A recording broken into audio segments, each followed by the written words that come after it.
Moi, minute Namboyo. Bonjour, Bandeko. Bonjour, Nabino.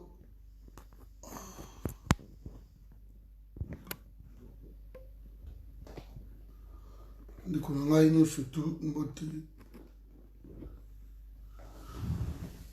Tout la mokie kaka moi quelques minutes pause hein. Vous voyez que vous avez la pause tout sur la ndambo. Alors partagez vidéo oyo sur la mokie ce qui se passe. Il y a un système oyo bandeko wana ba étranger baya na mboka na biso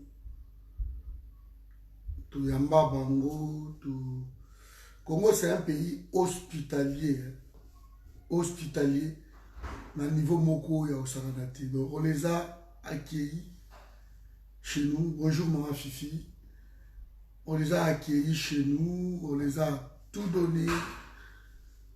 Mais il se fait que ces étrangers nous ont joué un sale détour. Baza maye les mabé makasi. Moi ce qui batou baza regardant boyer, c'est juste à cause de ça. Bonjour maman Jita. C'est juste à cause il y a Elo Corona que vous voyez batou bazo tourner des coliques. Bonjour à Didi. On risque de dire aux gens que vous êtes racistes, vous êtes la xénophobie rentre, on peut nous qualifier de tout ça. C'est suite à ces gens-là qui sont venus. Basé Belé, Jacques Tani, de Bendachou, de Jamal, de Katumbi, de tout consort là, Dan Getler, Forest, la liste, la Rotanga, et les Kébéli. Alors, Baye va s'attaquer, je vais prendre sur le plan immobilier. Va s'attaquer dans l'immobilier dans Bichot. Les lots Gombe comment il y a des étrangers. Gombe les lots comment les Libanais. Parce que là, quand un quartier, donc quartier où il y a des Libanais, quartier où il y a des Indiens, na quoi na kuna il y a des Rwandais, na quoi na kuna il y a des Juifs, des Américains. Et comment n'est-ce pas des bon marché, des Kita, Binza et Komiboy. Donc, Bango va se construire paradis mokoboy na kati ya mboka na biso. Mais eloko ya mabe ezalini. Batie mbongo onge, bien sûr avec ma pays na bango parce que Batouana mbongo na bango tout ezalaka presque libanda. Alors yo Congolais ndenge oza lelo ndenge oza awa na bavi na biso oyo ntango so okosomba ndako na lemba te okoka suti ntango so okosomba ndako lelo okosomba ndako te na bandali okoka te parce que bandali ekomi ba 800 000 ba 1 million de dollars. Donc ils ont fait tout parce que batie immobilier na biso comme inaccessible na ba Congolais. Inaccessible. Ba Indien ba komi ba sombi place tel ba sombi boy ba sombi boy. Donc au bon place de révolution il y a randé na ba biloko ndenge. Vous êtes chez vous mais vous avez accepté na ba place mususu. Et comme même qu'il y a ba parc mususu na ba restaurant mususu qui sait. Peut-être lobby Gombe comme la barrière, beaucoup contacté. Si vous avez la limité, vous n'avez aucune idée. Donc, ils ont ça là qui est battu. Oh, bah, Vandi, Namboka, Bazoko, s'est retrouvé. Maintenant, tout le monde a comme des verres, Maluku, vers ma côté, on a tout comme un type d'organisation qui chasse ça, tout comme on va revoir Kinshasa. Tout comme on va Mokali, Koko Trabakati, Bamapela, Bamini. Parce que place où tout le message qu'on vend, ces gens-là nous pourrissent la vie. Nous avons commis extrêmement cher. Il y a au salaire qui n'est pas naïe. À Foutakayo, $100, mais ce qu'on a là, à partir pas naïe. Il y a chambre salon, tant que sous alors c'est $200 par mois. Aux Angois. De bas côté, c'est bâti le Coran. Bah, quel côté commerce, bah, bandit commerce, n'a biso. Ce que l'autre douane n'a biso, ils ont quitté. Parce que bango, bah, zoa, bah, exonération. J'aimerais que vous compreniez, c'est très, très capital. Donc, ceux qui peuple, ils ont continué dans la naïveté, au bout. Nous plairons tous les jours, douane la plus chère. Douane n'a pas su qui quitte na président local là Félix, c'est impossible. Parce que local là zoye ba tia yewana, douane quitte ndeni. Ba société on a ba égal, ba signal, ba nani, ba Jacques ba comment s'appelle ba service air, ba fly air, toutes ces compagnies là, étrangères bien sûr, basées dans un système d'exonération. Ils ne payent pas de taxes, ils ne payent pas de douane. Biloko na bango, il y a un homme politique, Olivier Lembe, bango va foutre la douane. Maintenant, la douane est plus chère parce que ceux qui ont importé, produits, ils ont peut-être concurrents na bango, yo opeya.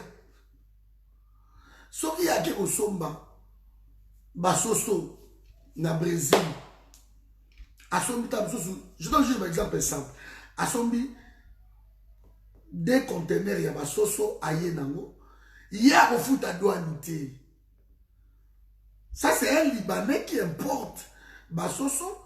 Ce Libanais ne paiera pas la douane. Na Congo, à foot à douanité. Mais yo sikoyo, lokola yo memi pe denini ya basoso, yo ne muto futa douane.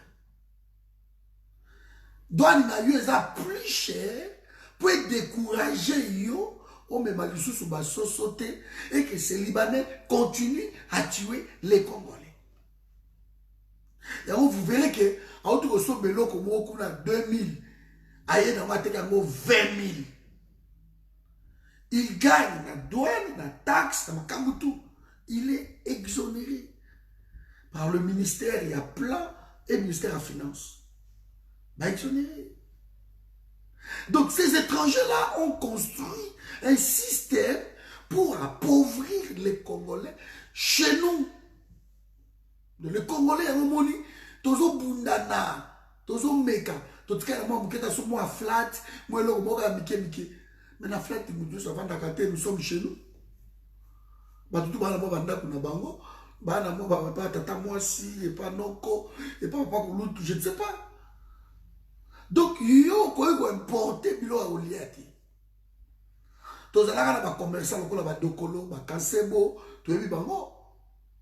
Tous les gens bateau na ba musakivana. Ces gens-là se sont débrouillés avec la politique, les politiques de chez nous. Le politicien pour détruire tout. Ma tissu on a mis surtout. Ma référence soit Mborosa et l'autre côté. Ma pays sibino nyo surtout. Ma organement transmarque, tout ce qui existait, tout va quoi ici à moi. Ma créer sikoyo, ma parallèle na bango et ma bloquer côté haut et basaïwa. Tout le monde. Tu ne peux pas progresser. Maman Jita, aux Awano, je commence avec 200 000. J'achète autant, au Kweya. Parce que tant qu'on quitte kaka douane ou na exonération aux anangote, aux anangote Congolais, ba ko forcer aussi ko ba agent o basalaka na badouane na bamatadi na baboma biso baliaka wana. Donc oko avancer na eloko moko te. Oko longwa boma matadi poko na Kinshasa ba péage ba taxe oko futa oko kate. Mais yeso ka importé ba même biloko ke yo. Mais parce que le ça biloko ya Bedachour, Bedachour a ça exonéré na ba taxe ya yeso le vert. Il gagne plus que toi. Il gagne plus que toi. Donc voilà, côté commerce, il va détruire. Et ce que les commerces qui restaient dans le quartier, le commerce local, bah quoi dit qu'on compte à Tiwana, bah comment te comme mikate, bah comment ça se makwanga, Kabila ça un mauvais système, bah teki bah terrain, et bah maman maraîchère, bah ça 2 millions, bah ça le lot, na chômage. Parce que bah teki bah terrain na bango, bah teki bah chinois, bah terrain na bango. Et aujourd'hui, bah chinois bah zu bah même bah maman wana. Ba embauché ba maman na ndeko pata. Ba maman so ba komi ko sale pa na bango. Olive azinda ba ke ko embauché ba okuna na kingakati. Ba tomate o ezalaki ko kelelo okobi na oasis na cité wana boy. Na se wana ta pépinière ozwa na moi 200 francs 300 francs.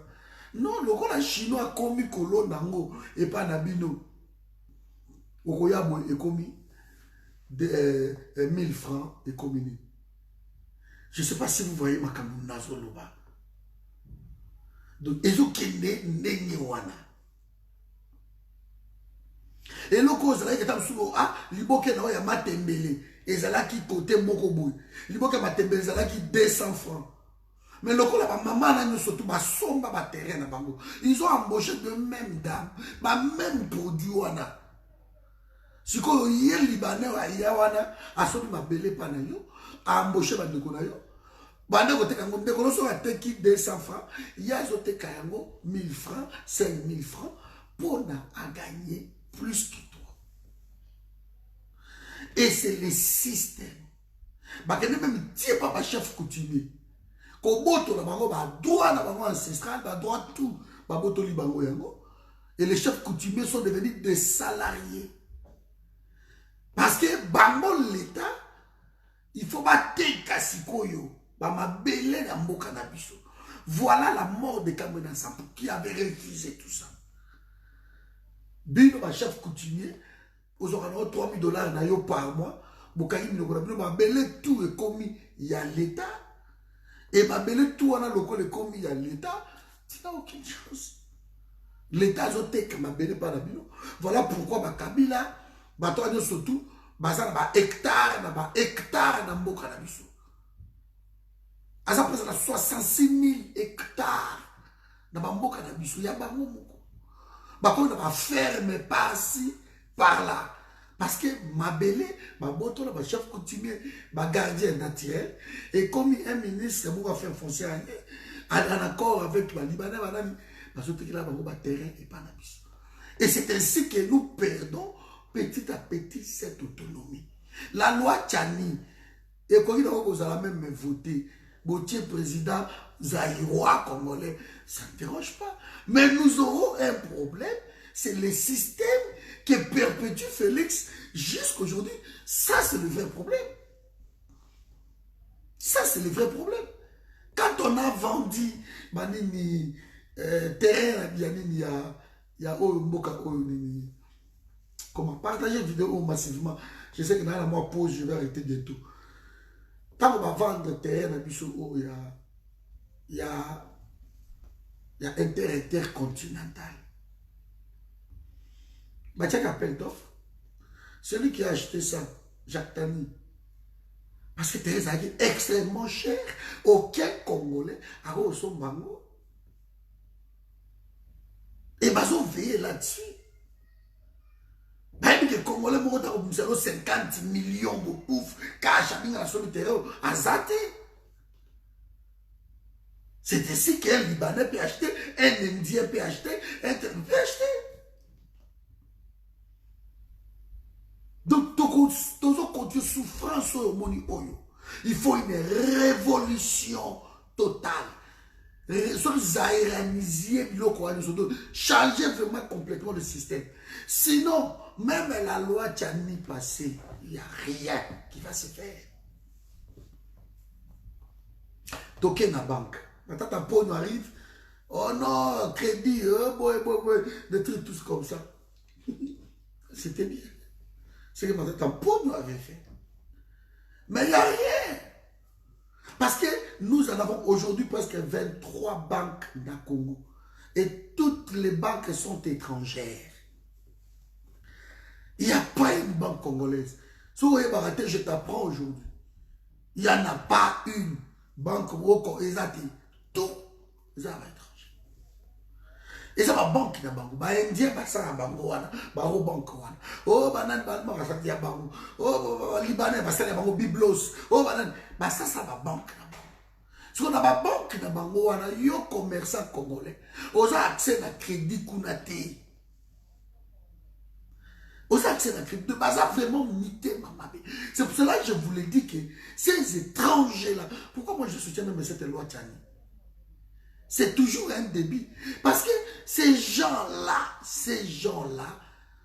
bazamite mamabe vis-à-vis d'un biso batoyamba ibango. De baye pas d'un biso, mais toye suko yo na système, oh ba wana ke yo, il faut ça la pauvre. Et ils doivent tout contrôler au samba na été.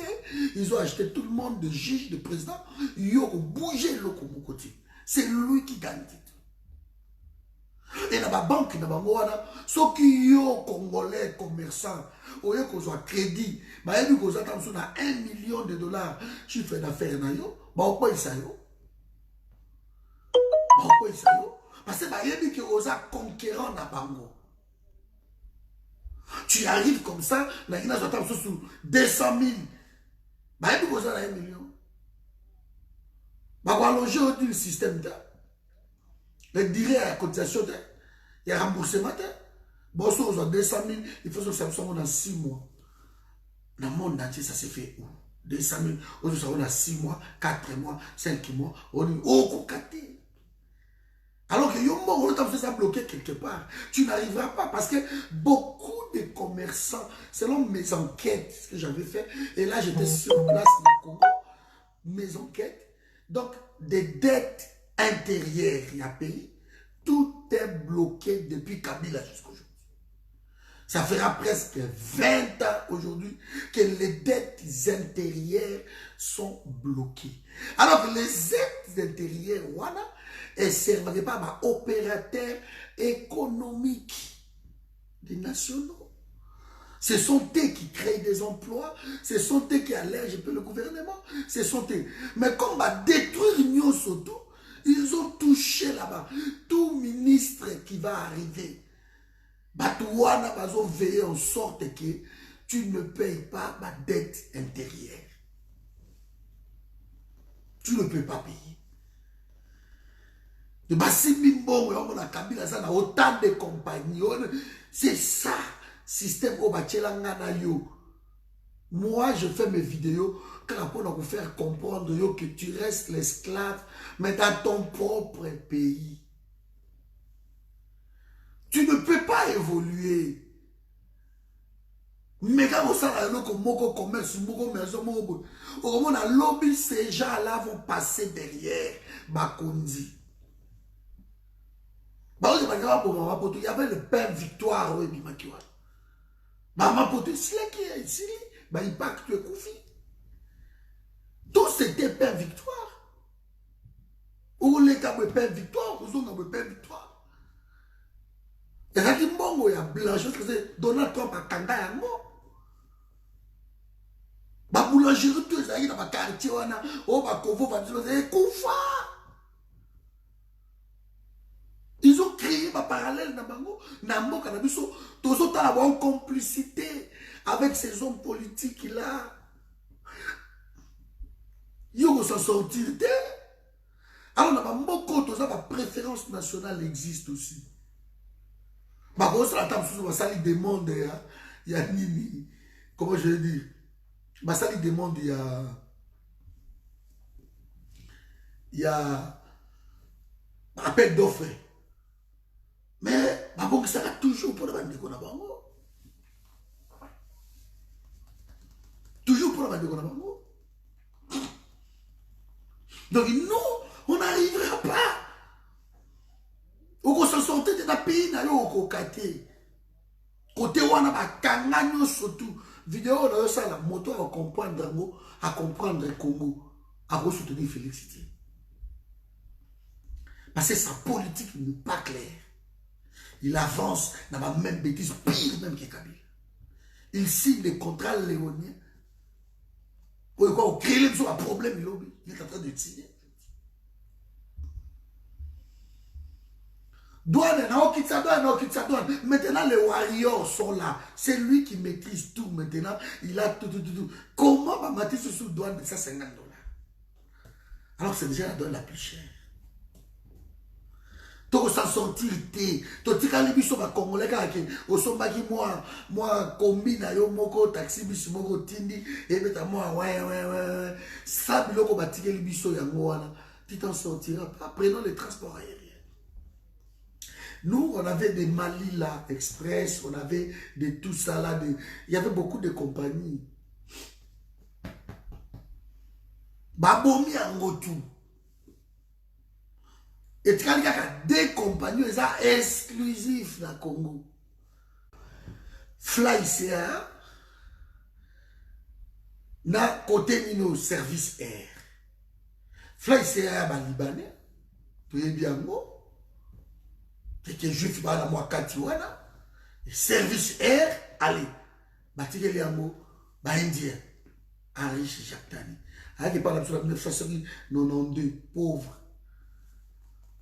Et bangonde basa sikoyo na monopole donc ba bomi ba compagnie que zali ya bazaïrois o bazali na ba avion na bango tout ba bomi ya motu est-ce que billet et mati cher moto il faut voyager na choite au so ba billet ko cargo koto biloko na ma 2 solo ma goma eya oza na choite au futa ko so yo ngoya na avion na yo bango ba bloquer. Et là, c'est la matière. Maintenant, tu as un mec qui a comment c'est ça la télé, comment c'est ça la télé. Ma vie va mitraille. Système où tu as yo yango, na commerce pour réussir. Na tout comme réussir. Les hommes ba bilanga na yo so meki, o sa bilanga no so ba terrain na yo, o sa ba masangu na o beta na beta ba o côté la yo. Au réussir de l'autre côté. Tant que le système est là-bas. Et curieusement, la veille de Bango, le Congo, Kimia, Bazo CP là. Dans là, le système Bouzoma. Tous les gens vont menuisier locaux. Tous les gens vont compagnie amitié, mais que les gens, moi, comme je vais tenir, je vais tenir, boye, bozu, mongo, ebele, bopesi Jamal, que Jamal a kende nango na Turquie. Akene kozwa nzete na Turquie. Akene kozwa yango na Turquie. Alors que bino na bandundu juste. Donc c'est là où tu vas Kinshasa, Équateur c'est loin. Bandundu za sima wana. Na bandundu kaka wana ba na plateau wana. Bo bandi na bandundu wana bo. Bo bandi ta na bamunga, bandi no ba kwa mutu, bandi no wana bo ba bolobo. Bo bandi yumbi chumbirino. Banzete wente. Vous avez créé l'emploi, vous créez vous gagnez en termes de transport, vous gagnez en termes de temps, en termes de coût, il y a prix, vous gagnez. Non, ça il fait autant musique. Et voilà, il y a des Bengela, na bapora Bengela, il faut que vous Angola, il faut que vous Lobito, il faut que vous Dar es Salaam, il faut de ma complication. Il dit alors que Bozana Ngouana. Oh, il y a les tonga na Kasai, banzete za na Kasai, basali kuna, batongi kuna. Oh, il y a tonga na Kisasa, banzete za même na Kisasa wana. Basala mo batongi, oh, il y a tonga na wapi. Donc, beaucoup gagner plus. Mais non. Mais non. Les systèmes ne veulent pas que les Congolais avancent. Ils ont tout détruit. Pio du bateau sont mango na Namibie. 2 dollars. Baye a bakote que la binango 50 dollars. Bango, bakofuta taxité, bakofuta douanité, bakofuta bafrete, ils sont exonérés. Moi, on va rappeler ça comme ministre, moi quelque chose. Yo kepeka ka Namibie ango. Au sombi peka ka 2 dollars. Soko yo komi kaka na port, à les douanes betio, ba taxe betio, ba péage betio, pio okoi. Okoi.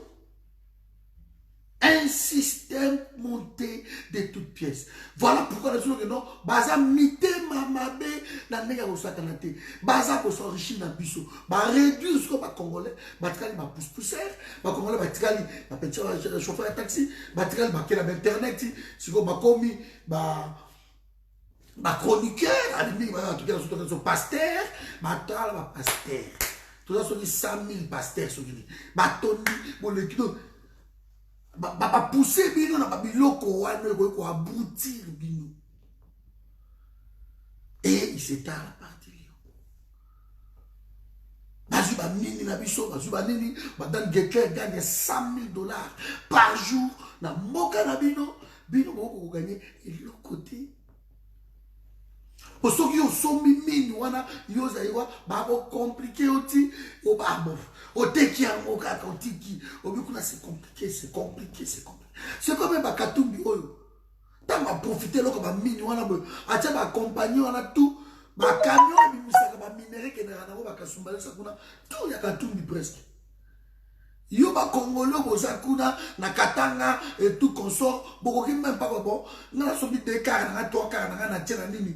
Et aussi baté, ba taxe au foot. Magambe o mona ka u car ba décourager. Ba compliqué on a mis kanda ba di ba affronter ki amoka mo ande joan. Et beaucoup surtout de la diaspora, nous sommes victimes de lokowana. Ozo bundana awa, ozo crédit na awa à 100 000, 200 000 lobibo. Mais awa na somi loko na somi o kiti na bona kin na yebishio yo ko bona ka bokwe. Pourquoi tout le monde pleure? Non, parce que les systèmes ils ont permis que biso ba nationaux de s'en sortir. Olé la na boyo ke o sombi ba biloko na yo boyo o be anzambe na ngala moni pasi na sala bo na le mimbo de to le mina so ba mboko go ana zumo a 100 000 na ngai na sala nini na kei bon na ke ba da société na ngamo boyo. So il y a bango baza na société wana pe na kupanzi parallèle au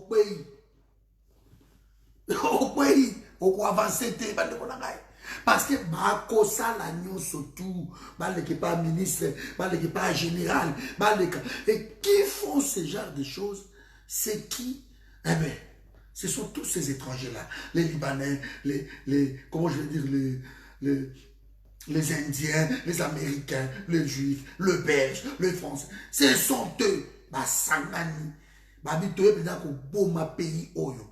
Donc moto a connu ko bouger azati.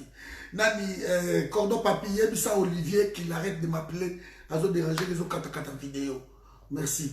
Comme il a une yoana. Voilà système au bachela ngana yo bande. Yo s'en sortir de yani. Alors ils veulent que un de l'air Katumbi à devenir comme à la place Wana. Quand ça soit comme Wana, il est l'un de l'air. Katumbi n'a pas un sang congolais qui compte dans ses veines. Il n'en a pas. Nous ne sommes pas des gens qui trouvent bon. Écoutez, tout ça va rester congolais, ça va être raciste. C'est pas possible. Ce n'est pas possible. Mais tellement tout le monde, Babiloko Wana. Et l'équipe est belé. Et moi, donc, j'ai mis ma vie entre parenthèses pour m'envoyer au Congo. Il faut qu'on l'année la Congo bien côté la qu'est-ce qui ne va pas. Je ne vais pas passer faire une vidéo sur qu'on finit à bateau. Non. Moi, j'aimerais que tu comprennes que le système où est vendu au réussir. Au passé retraite na obiete mingi bayaka na bamboko yo allemand le Sénégal na zongi na mboka na ye ake passé retraite il y a paisible dans mon canaille. Mais bien sûr aussi,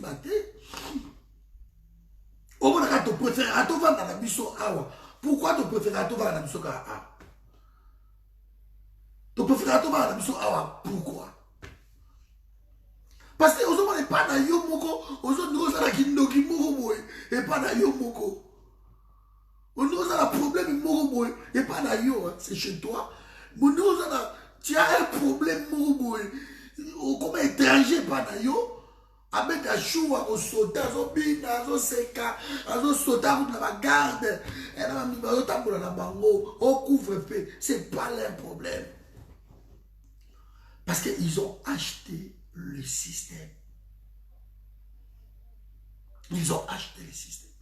Tu as intérêt, yo Congolais, au Bunda, au comprendre le système. Tu as intérêt. Oh, ça est l'autre côté. Demain, je dis bien demain, dans 10 ans ici, peut-être dans 10 ans, 15 ans, l'Afrique qui reprendra le flambeau dans le monde. Mais pays érotique à la et c'est rien. Érotique à la. C'est que toi, tu es venu ici, il faut qu'on crée l'eau moko boye. Qu'on crée l'eau moko boye. Et l'eau qu'on crée, que tant qu'on va miner les bakoya, la Chine a réussi comme ça. La Chine a favorisé les Chinois. Que société tout étrangère, renseignez-vous, vous verrez. Ce qui est qu'on s'installe dans la Chine, il faut un Chinois contre la capitale. Et c'était majorité, ils ont de les changer. Mais yo peut dire na Renault, na yo Renault, yo Vanono, na dit na badosa la mituka ah babi oui. Mais capital, il y a Renault, il y a combien? Oh, 2 millions. Chinois, il y a 2 millions.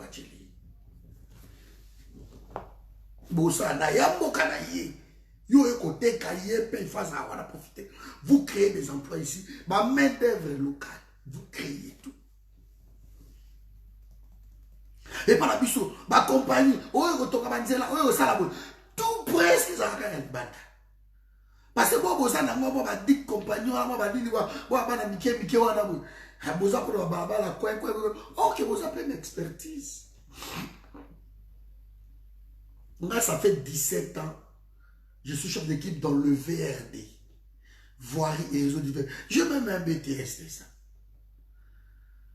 Je sais cubage, comment lire le plan, comment faire tout, comment diriger des chantiers. J'ai dirigé plus de 50 de quelques années. Comment faire pendant 17 ans. J'ai créé ma compagnie, na Kitiamo na Congo, na Lukimo Vani, non, na Zuba Komachu. Mais non, na Zuba chargé, Zeba Bouma, Grebanini, Zeba Peltez, tout ce monde là-bas. Na Kitiamo na Congo, ba société conquérante, wana ya bango. Ba ça la sorte que na zo marché te, na kwei. Na kwei, ata na zwaki nini ao. Ata na zwaki, comment ça s'appelle, crédit à 200, 300 000. Dans le bino local, là, ce qu'on commence à chantier, on a dans kita, na sobi ba biloko la table occasion awa pam pam pam pam pam pam. Na kei, au lieu que l'État ça la regardant, tant ozo koma na ngokuna, au lieu que l'État ait bisara le bino, lokola yé moi na mboka yé na biloko oyo surtout, il faut to bomango. Tout le monde avec exonéré, tout le monde va charge, tout.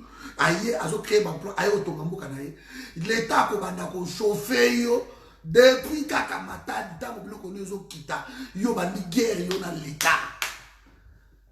L'État a poussé, on a serré l'État wana, ba Libanais, bazawana, ba Indien, bazawana. Oh, mais Congolais, on a sous des nous, il fallait que la poto, à Goya Wate, à les terrain à Bisso.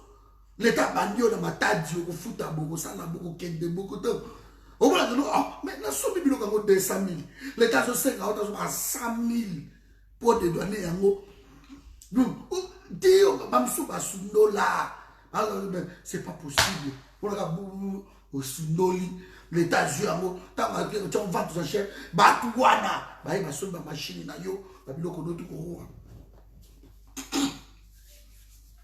ba kena Kabila avait acheté autant de tracteurs, je me rappelle même. Tant qu'on a basomba ba tracteur ya bosakana te eye po ba banda ko construire na nini non système eza tellement makasi ancré na kati et combattre du tracteur qui est là aussi là oh il n'est pas ministre tel oh ba récupérer ba msou ba sana ba bateau ba msou ba sana ba biloko tout donc c'est un système mis en place pour na yo ko s'en sortir et tu le sais mes amis. Tu ne peux pas t'en sortir dans ce système voilà. Alors trouvons le moyen nous pouvons baza moukie batouana na banque va bloquer yo na commerce va bloquer yo na hôpital même va bloquer yo parce que beaucoup bon maman yemo te so bon ici maman yemo bon ici hôpital na bino on a la référence ma clinique universitaire va dire tout et cause la moins cher alors ils ont créé leurs cliniques et leurs hôpitaux au bango ba na sima ok non muto abeli mo minu ba ke do longole minu bo $2,000 $3,000 $1,800 donc bon il faut que tu beaucoup fois et vous n'avez pas le choix la santé n'a pas de prix alors tu besoin de ka bongo ato sangisa to tindelio oko kotsela $1,800 ba salaire mon opération appendicite mais so ok ikuna esi bati ma blessure c'est très important. Nous avons, moi je suis menacé tout le temps, c'est à cause de Babiloko dans l'Obakoyo. Et moi je m'en fous, je vous ai toujours dit, moi je me suis préparé. Je me suis préparé. Trop on a sauté en voyant ce qui se passe. Maman la biso bazo na lelo boye. Ba ba no teka mapa, ba no teka mikate, ba bazo mona boye. Parce que batouana ba komi ko récupérer tout. Ok, on a un magasin, un chinois, on a un quartier, par joli Kenda, la femme là. On a un quartier, on a un camino. Ma mère, ma mère, ma mère, ma mère, ma quoi, ma mère,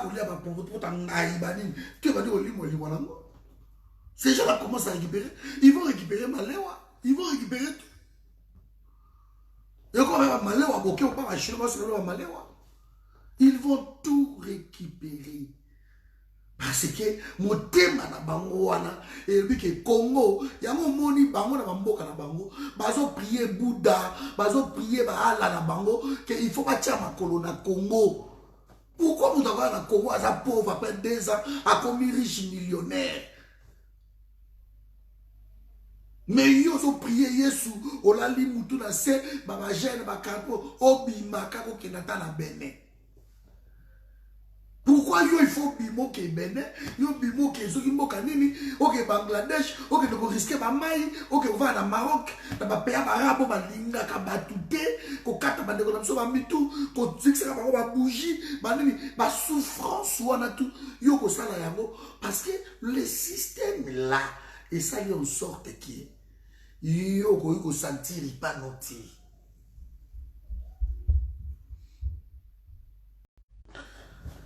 Ndeko papi, s'il te plaît, comme là Olivier qu'il arrête de m'appeler. S'il te plaît. Vous voyez? Donc, tout ça a un problème sérieux. Et tant que tu comprends Yangoti, Nganayo, tout ça condamné à être des pauvres dans notre propre pays. Nganayo, tout ça condamné à ne pas réussir dans notre propre pays. Tout ça condamné. Bah député baza ya babuzoba. On ne va attaquer Kabila. On ne va salanini. Tala ba loi na bango ba tia ya babuzoba. Kabila continue à régner. Ba mbongo ebele. Ba on va attaquer ba dot ya batu. Oh non 500 $. Ba loi moko ridicule. Ridicule. Ba loi ba ba yelinde ya ba dot. Ba loi pas mbawana. Et ça vous impacte même tout. Pourquoi même qu'on bat la moto, il faut ça la mbongo. Là c'est pour que mbongo que bat la moto. $500 nous mais c'est une fortune. Bonjour. On fixe ça comme on dote à la bonne. Inutile. Nana moi si na mu Congo, na bi bon loka balobi na village vous avez $200 et tu voyager tu comme na moi une ici juste derrière ma famille baebu na ba na pèse $200. Na bande na 80 km comme après on kanga l'autre là bon toke to bande pour mutu so na moi noko na ye ana moi rallonge na ye ana moi ni na ye toke ba na village on a ba $500 na ki na sa économie na ngai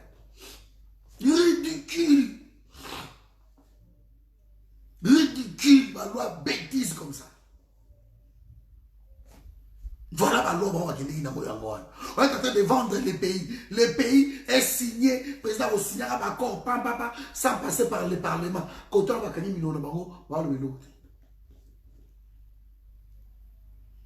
On va député jamais va accepter. Le président va jamais signer. Il faut passer par le Parlement. L'émanation de la paix. Voilà mes amis, donc ça va pas mon abino. Matili bino awa.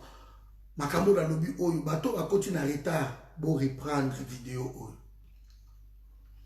Pour comprendre le système au ba étranger ba tia na mboka na biso. Oko s'en sortir te. Bosana na yo ba projet na yo oloke na oke. Na ke ko comme concessionnaire ya mituka. Bosana na yo. Autant on somba ba mituka na yo belé awa. Au sommet pareil dans le bina kela comme concessionnaire ya mituka. Okuta ba libanais bazakuna. Okuta ba Hyundai ezakuna. Okuta ba nani tout.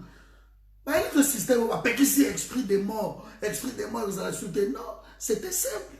C'était le système. Hyundai, il fallait avoir ba Hyundai na ye. Alors Justin Kalumba mwana ngongo, avait ministre des transports à l'époque na matata. A payé $300,000. A 300,000 par an. Mais a payé ça, on a 2,500,000 et quelques mille. A kaboli a moyen na matata mponyo. Allez, bah, l'équipe a payé sur loi. Tout le monde a un esprit de mort au théâtre. Mais esprit de mort. Bah, on va y avoir un esprit de vie. Et sous des bêtises comme ça. Parce que le coup, la bille, nous sommes par moi. Nous sommes sprinter na yo awa. Otindi ya moku ne yo sala okota mbongo na yo. Ba limite faut pas attaquer yo. Il faut pas attaquer yo l'esprit à sprinter wana. Yo ho gagner te. Ya ba côté li yo même na sprinter na yo. Oza ma 2-3 sprinter na yo, o tia moku na ba côté li yo. Mais si bate. Même pas catch wana ton dit pourquoi? Parce que les gens n'ont pas d'argent, ils ont compris que catch, moi, que comme à Dubaï, $1,000. Transport, moins cher, Makabutu. Oh non, tu as la législation en athée. Il faut tout la voiture, il faut la côté gauche. Tu me dis, meka, mataba, meka, simbate. Comment tu as la cavalière? Vous la droite, vous la gauche. C'est normal. Bon, ils attaquent un peu partout, le système et tout. Bazokota. Soki to stopper bangote. Même la loi Tchani et Kole Kanango. Parce que les Congolais mini bazanango ils en ont ras-le-bol. Loi Tchani on est Kole Kanango. Bozu président Bozu na Patrick Boutchenga président de la Congolais le maire de père. Oui. Mais le système là. Et comme ça la question qui ministre Ayebou l'homme va être la ministre. Pourquoi Mouzé avait réussi? Parce que Mouzé Ayebi sa bango lobi n'allez pas voir mes ministres. Mes ministres ne sont pas vos garçons du Corse. Laissez mes ministres travailler. Ils sont ambassadeurs, ils sont au clair. Laissez mes ministres travailler.